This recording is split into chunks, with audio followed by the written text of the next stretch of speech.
একটি আয়াতেই পরিবর্তনের জন্য যথেষ্ট।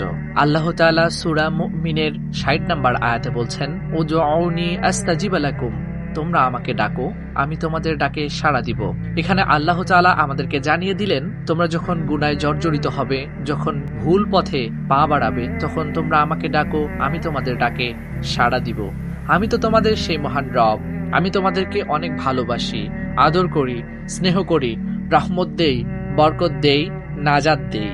আমি সেই রব যে তোমার সঙ্গে সব সময় থাকি। তুমি ভয় পেও না, তুমি আমাকে ডাকো, আমি তোমাদের ডাকে সাড়া দিব।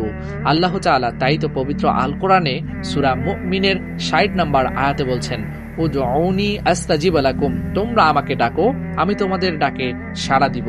এখন আপনার কাছে আমার একটি প্রশ্ন, পৃথিবীর সার্বভৌমত্বের মালিক, পৃথিবীর সৃষ্টিকর্তা, আপনার আমার মালিক, এই সারা গোটা জাহানের মালিক, তিনি যদি আমাদেরকে বলে যে তোমরা আমাকে ডাকো, আমি তোমাদের ডাকে সাড়া দিব, এখানে আমাদের আর কোনো চিন্তার বিষয় থাকে না, হতাশার বিষয় থাকে না। কারণ আমার রব বলেছে, আমি যদি আমার রবকে ডাকি, আমার ডাকে আমার রব সাড়া দিবে।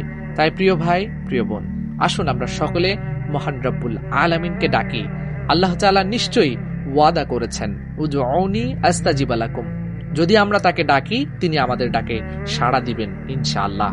আসুন আমরা সুখে দুঃখে আল্লাহ মহান রব্বুল আলামিনকে ডাকি।